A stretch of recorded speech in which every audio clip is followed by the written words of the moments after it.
వేరే ఏం లేదు ఇంకా రాజకీయం.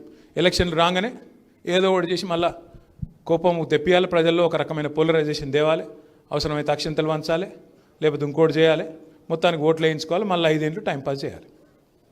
ఏం సాధించినాం? లేకపోతే బాధతో చెప్తా ఉన్నా, ఎలక్షన్లు గెలుస్తాం ఓడుతాం, కానీ దేశం శాశ్వతం, రాష్ట్రం శాశ్వతం, మన పిల్లల భవిష్యత్తు ఉండాలి అంటే నాయకత్వాన్ని సరిగ్గా ప్రజలు ఎన్నుకోవాలి.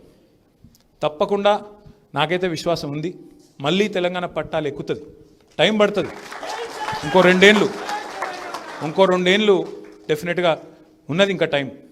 నాకు నిన్న ఆయన మాటలు వింటుంటే నవ్వొచ్చింది. ముఖ్యమంత్రి గారు మాట్లాడుతున్నారు నిన్న, చాలా ఆశ్చర్యం కూడా అనిపించింది. నేను 18 గంటలు పని చేస్తున్నా కాబట్టి నన్నే గెలిపియండి అంటున్నాను. మళ్ళా 18 గంటలు పని చేస్తున్నట్టు. అవును, చేస్తున్నావు, నిజమే. ఏం చేస్తున్నావు 18 గంటలు?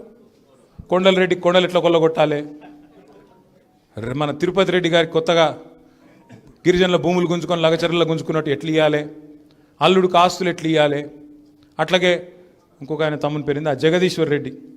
అంటే మొత్తాన్ని నీ కుటుంబాన్ని అదాని కుటుంబం కంటే పెద్దది ఎట్లా చేయాలి, గదే ఎజెండాలో పని చేస్తున్నావు. నువ్వేం చేస్తున్నావు? లేకపోతే ఉన్న స్కీమ్లు ఊడగొట్టి కళ్యాణ లక్ష్మి ఊడగొట్టిండు.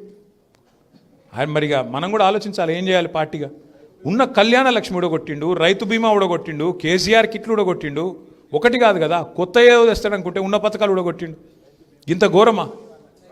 అందుకే ఆలోచించవలసింది, ఇవాళ తెలంగాణ ప్రజలు కూడా అర్థం చేసుకోవాల్సింది, తొందరపాటుతనంతో ఆగమాగమయ్యి కన్ఫ్యూజ్ అయ్యి ఎలక్షన్ రాగానే ఏదో చిన్న చిన్న కోపాలు తాపాలతోని ఆగమాగమైతే 5 ఏళ్ళు. పెద్ద ఆయన చెప్పిండు కేసీఆర్ గారు, మోసపోకండి, మోసపోతే గోసపడతారు.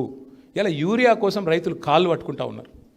ఆ రోజు మా నిరంజన్ రెడ్డి గారు వ్యవసాయ మంత్రిగా ఉంటే ఫోన్ కొడితే ఆటో వచ్చి పొలం కాడ యూరియా వేసిపోతున్నాయి. ఇలా ఉన్నదా పరిస్థితి? ఇక మా సత్యవతక్క పోయి లైన్లో నిలబడ్డది యూరియా కోసం. పరిస్థితి ఏంటంటే ఇవాళ అది మన నాయకురాలు కూడా చివరికి వాళ్ళ పొలంకు యూరియా కావాలంటే కూడా పోయి అడుక్కునే పరిస్థితి వచ్చింది ఆ లైన్లలో నిలబడి. రైతులైతే నిన్న చూసిన, నేను ఒక వీఆర్ఓ కాళ్ళు పట్టుకుంటున్నాడు, ఒక రైతు ఒక వీఆర్ఓ కాళ్ళు పట్టుకుని, సారు నాకు ఒక యూరియా బస్తా అయ్యి అని చెప్తున్నాడు. ఈ పరిస్థితి ఇవాళ దేశంలో ఉన్నది.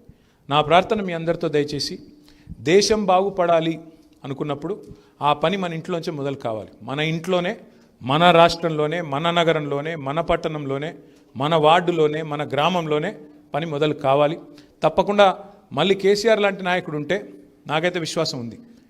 దేశానికి మనం ఎట్లా కాంట్రిబ్యూట్ చేసినామంటే, మన జనాభా భారతదేశంలో కేవలం 2.7, 2.8% మాత్రమే. కానీ జాతి నిర్మాణంలో మన పాత్ర ఎంత పెద్దది అంటే 5.2% మన కాంట్రిబ్యూషన్ జీడిపికి, భారతదేశం జీడిపి.